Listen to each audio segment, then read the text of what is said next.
Bonjour et bienvenue. Profitez de cette histoire, abonnez-vous et activez les notifications. Brad Morrison avait 42 ans et menait une vie que beaucoup enviaient. Chaque matin, il se levait à 6 heures, préparait son café et consultait ses emails professionnels, tandis que le soleil se levait sur la banlieue tranquille de Nashville, dans le Tennessee. Marié à Vanessa depuis 15 ans, il avait bâti une existence solide.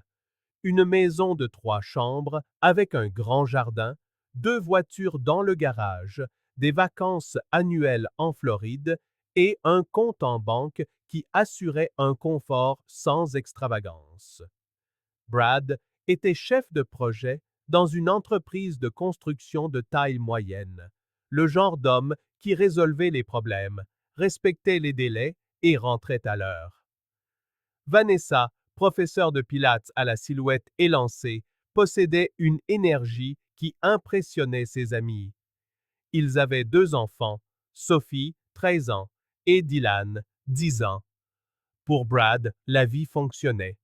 Elle n'était pas parfaite, mais elle était bonne, solide, réelle. Vanessa avait toujours eu un esprit un peu critique. Dès le début de leur mariage, elle faisait des commentaires sur l'ambition, sur le danger de s'installer dans une routine, sur ces couples qui semblaient vivre des vies plus aventureuses. Brad considérait cela comme un simple trait de sa personnalité, agitée et pleine d'énergie. Il en riait, changeait de sujet et passait à autre chose. Après tout, 15 ans de mariage ne se déroulent pas sans haut et bas. Mais ces derniers mois, ses remarques s'étaient faites plus acerbes. Elle mentionnait les clients fortunés de son studio, ses maris qui emmenaient leurs femmes dans des restaurants chics et pour des vacances exotiques. Brad écoutait sans y prêter grande attention. Il pensait leur offrir une vie décente, stable et sûre, et pour lui, c'était suffisant. Tout a basculé un samedi de juillet.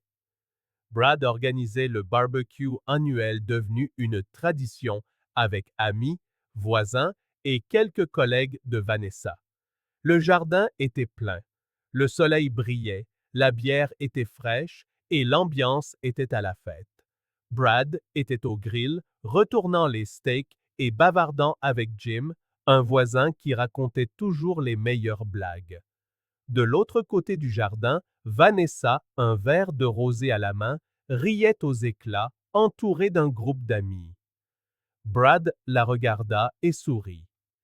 Elle était magnifique dans cette robe blanche légère, les cheveux relevés en chignon. Un instant, il se sentit chanceux. C'est à ce moment-là qu'elle a lâché la phrase. Parfois, je me dis que je méritais mieux dans la vie, vous savez? Sa voix trancha net le brouhaha des conversations. Brad se figea, la spatule toujours à la main. Un silence gêné s'installa autour de Vanessa. Elle tenta de faire passer cela pour une blague inoffensive, mais personne ne rit. Jim toussa et changea rapidement de sujet. Brad força un sourire, retourna la viande et fit comme si de rien n'était. Mais quelque chose en lui s'était brisé à cet instant précis. La phrase résonna dans sa tête tout le reste de l'après-midi, comme un bourdonnement persistant. Mériter mieux. Mieux que quoi? Mieux que lui? Mieux que la vie qu'il avait construite pour eux? Brad ne put rien avaler du barbecue. Il ne pouvait plus regarder Vanessa sans sentir une oppression étrange dans sa poitrine. Quand tout le monde fut parti et qu'il ramassait les gobelets vides dans le jardin, elle s'approcha, posa une main sur son épaule et dit nonchalamment: « C'était une super journée, non? » Brad la regarda et hocha simplement la tête. Vanessa ne remarqua pas, ou fit semblant de ne pas remarquer, le froid dans son regard. Les jours suivants, Brad ne parvenait pas à oublier. La phrase tournait en boucle dans son esprit, surtout la nuit, quand il était allongé à côté d'elle et qu'elle faisait défiler son téléphone en souriant à l'écran. Il commença à remarquer des choses qu'il avait ignorées auparavant. Vanessa partait tôt pour des séances privées, mais rentrait bien trop tard.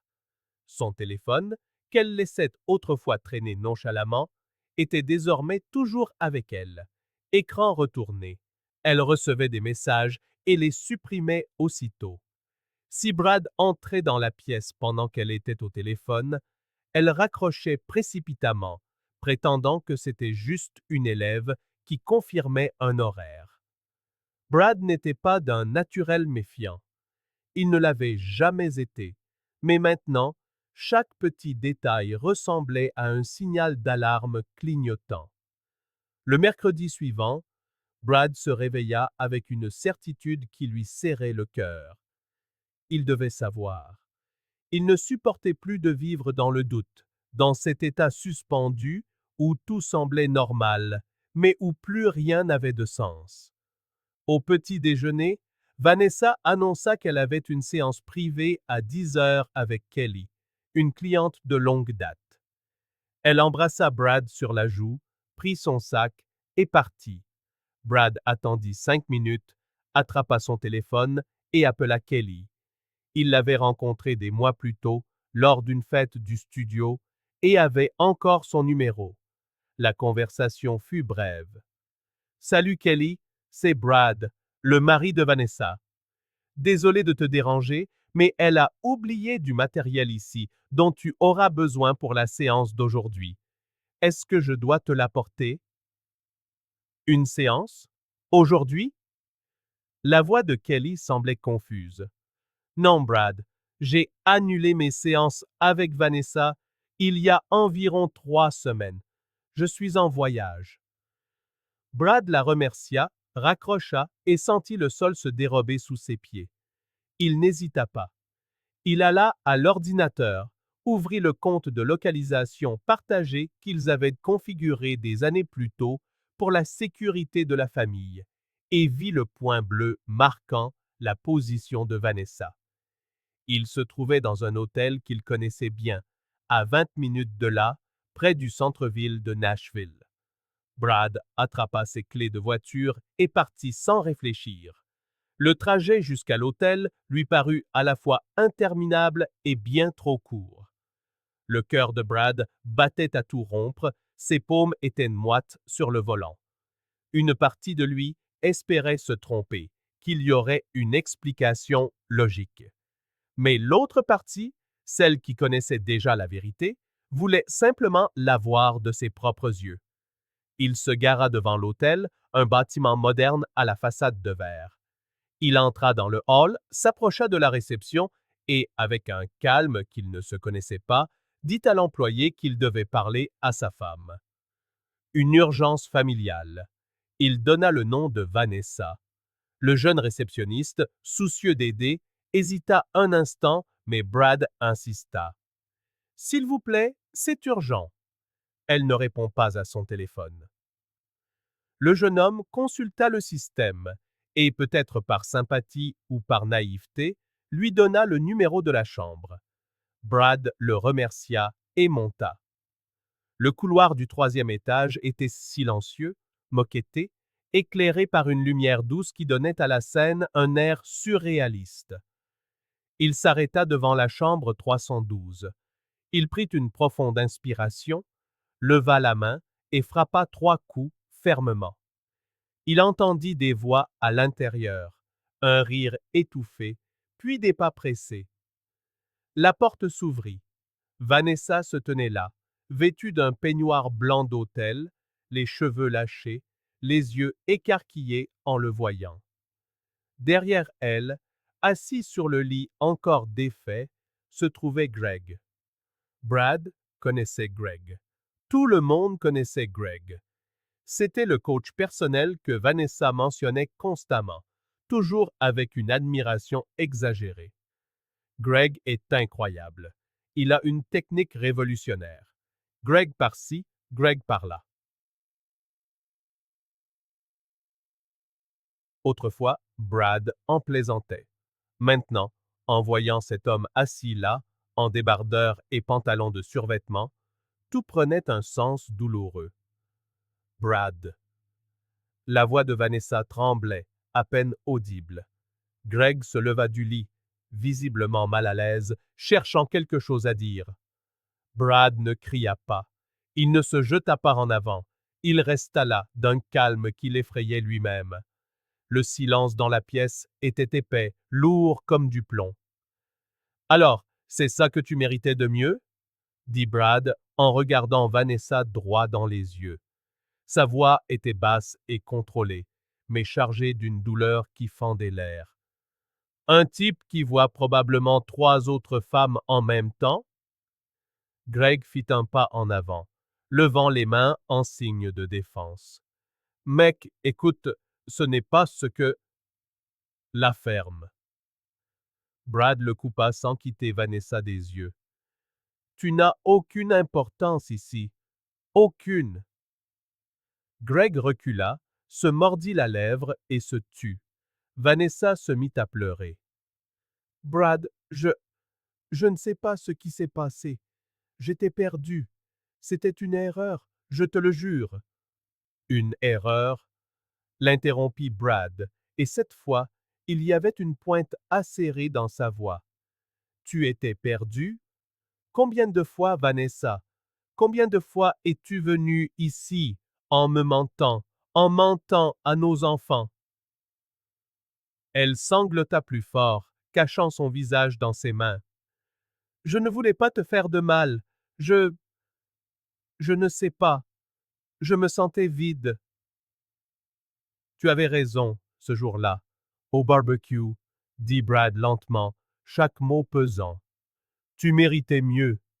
Et moi aussi. Il fit un pas en arrière, jeta un dernier regard à Greg, recroquevillé près de la fenêtre, puis à Vanessa, en larmes. Tu peux le garder. Tu peux tout garder. Je m'en vais. Brad sortit de la chambre, referma doucement la porte et s'éloigna dans le couloir. Ce n'est qu'une fois seul dans l'ascenseur que ses jambes se mirent à trembler. Il s'appuya contre la paroi métallique froide et respira profondément, essayant d'assimiler ce qui venait de se passer. Mais il n'y avait pas de temps pour s'effondrer, pas maintenant. Il devait agir. En sortant de l'hôtel, Brad se rendit directement au bureau d'un avocat qu'un ami lui avait recommandé des mois plus tôt, lors d'une conversation anodine sur les divorces compliqués. À l'époque, Brad avait trouvé ça amusant. Maintenant, il était assis dans un bureau d'entreprise, racontant son histoire pendant que l'avocat prenait des notes. Il engagea la procédure de divorce le même après-midi, demandant le partage des biens, la garde des enfants et exposant les faits objectivement, sans drame. L'avocat, un homme d'âge mûr au regard las, regarda Brad et lui dit « Vous êtes rationnel, c'est rare. » Brad répondit simplement « Je n'ai pas le choix. » Ce soir-là, Vanessa tenta de l'appeler. 17 fois. Brad ne répondit à aucun de ses appels. Le lendemain, elle se présenta à la maison alors qu'il expliquait doucement aux enfants que papa et maman allaient vivre séparément pendant un certain temps. Sophie, l'aînée, demanda si c'était de sa faute. Dylan se contenta de serrer son père dans ses bras et de pleurer. Brad retint ses larmes et leur assura que non, rien de tout cela n'était de leur faute, que lui et Vanessa les aimaient toujours tous les deux, mais que parfois, les adultes devaient prendre des décisions difficiles. Quand Vanessa arriva, Brad lui demanda de partir. Pas maintenant. Pas devant eux.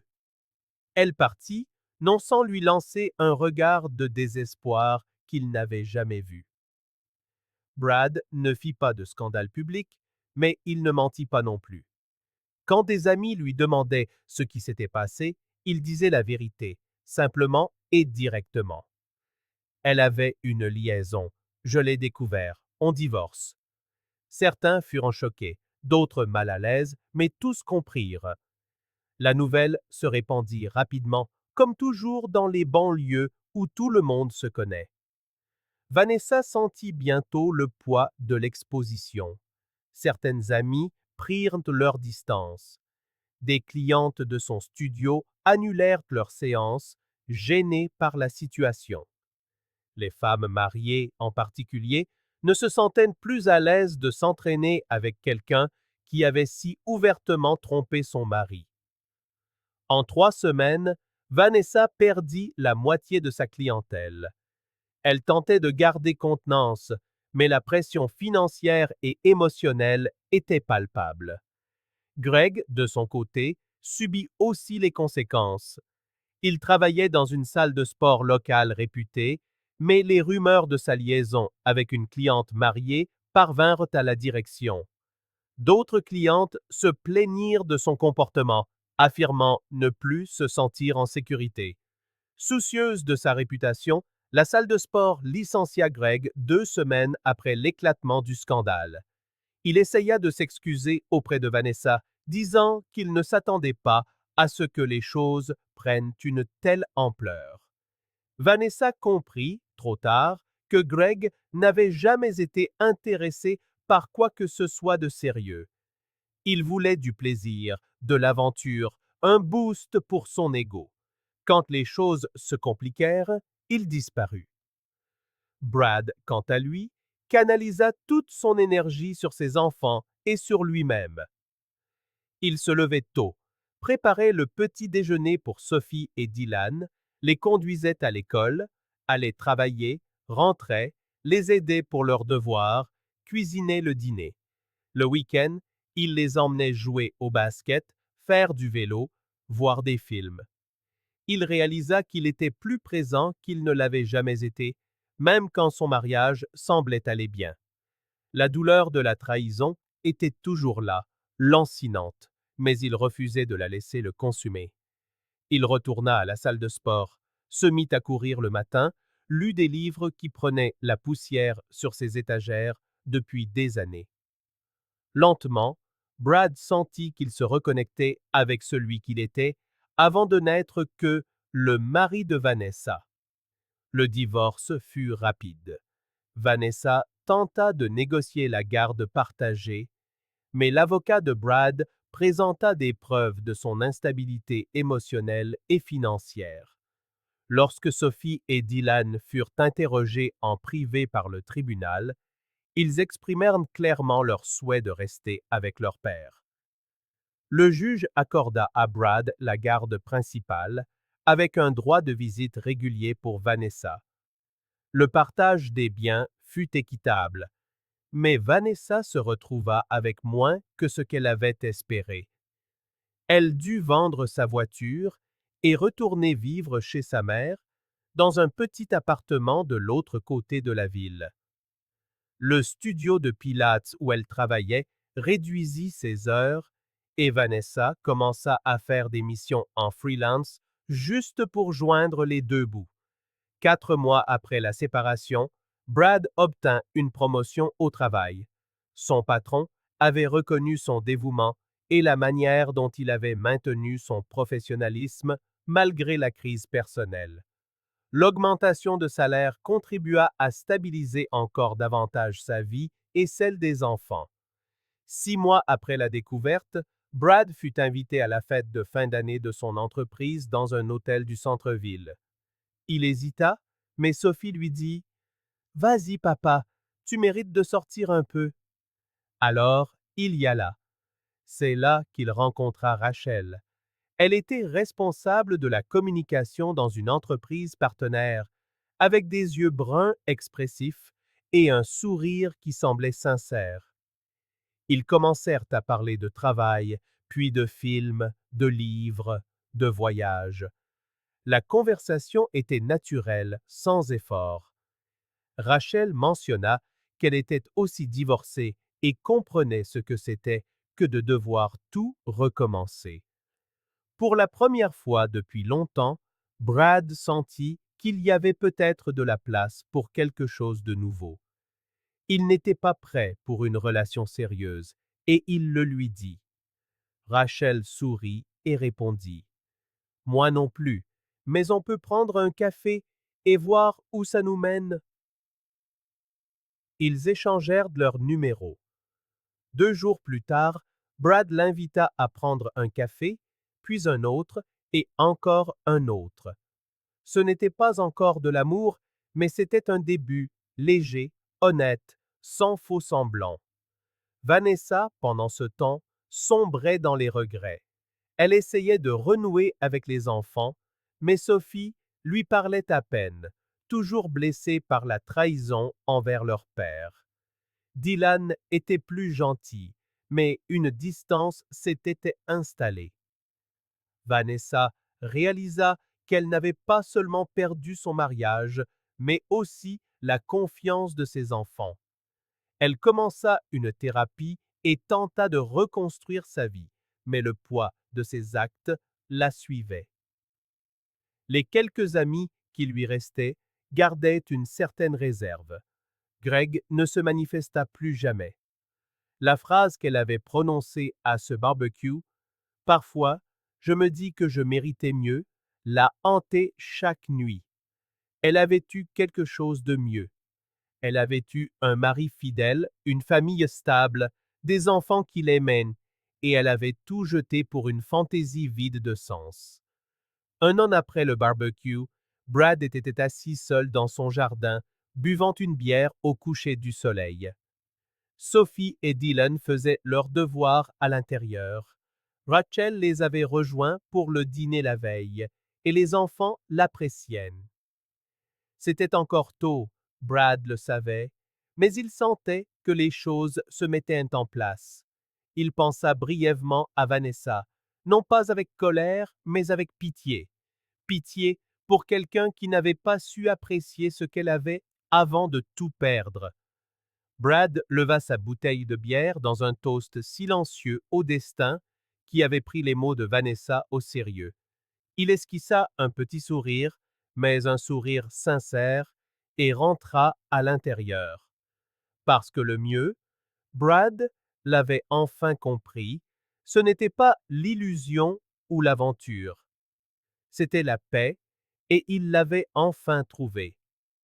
Merci d'avoir suivi cette histoire. Si elle vous a plu, n'oubliez pas de vous abonner à la chaîne et d'activer les notifications pour ne rien manquer. À la prochaine.